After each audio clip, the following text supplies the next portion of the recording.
राज्यसेवा आणि कंबाईनच्या पेपरमध्ये अलाहाबादच्या तहावर प्रश्न विचारला जाईल आणि प्रश्न विचारला जाईल की अलाहाबादच्या तहामध्ये कोणकोणते मुद्दे या ठिकाणी समाविष्ट होते. आता नीट समजून घ्या. रॉबर्ट क्लाइव्ह आणि शाह आलम द्वितीय जो मुघल बादशाह होता यांच्यामध्ये हा अलाहाबादचा तह झाला. आपल्याला माहिती असेल की रॉबर्ट क्लाइव्हनं अलाहाबाद जिंकून घेतल्यानंतर त्यानं या ठिकाणी अलाहाबादच्या किल्ल्यामध्ये ज्या ठिकाणी शाह आलम द्वितीयाला नजर कैदेमध्ये किंवा बंदी या ठिकाणी केलेलं होतं. तर लक्षात घ्या तिथंच तो तह या ठिकाणी झाला. आता बघा या तहामध्ये काय काय झालं तर 26 लाख रुपये मुघल बादशाला पेन्शन दिली इंग्रजांनी. त्याचबरोबर कोरा आणि अलाहाबाद हे दोन महत्वाचे प्रांत किंवा किल्ले हे या ठिकाणी मुघल बादशाह शाह आलम द्वितीयाला देण्यात आले. त्याचबरोबर शुजाउद्दौला बघा. शुजाउद्दौला कोण होता तर बक्सरच्या युद्धामध्ये ज्यानं अवधचं प्रतिनिधित्व केलं होतं. तर या शुजाउद्दौलाला 50 लाख रुपये युद्ध खंडणी इंग्रजांना द्यावी लागली. आणि त्याचबरोबर बंगाल प्रांतामध्ये बंगाल, बिहार, ओरिसा या प्रांतामध्ये इंग्रजांनी दुहेरी शासन व्यवस्था लागू केली.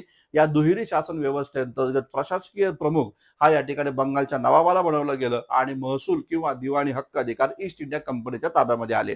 लक्षात घ्या प्रशासन बंगालचं चालवण्यासाठी किंवा बंगाल, बिहार, ओरिसाचं प्रशासन चालवण्यासाठी बंगालच्या नवाबाला 53 लाख रुपये वार्षिक पैसे द्यायचं इथे या ठिकाणी इंग्रजांनी निश्चित केलं. तर या पद्धतीचे प्रश्न तुम्हाला अलाहाबादच्या तहावर विचारले जाऊ शकतात. ते व्यवस्थित करून घ्या.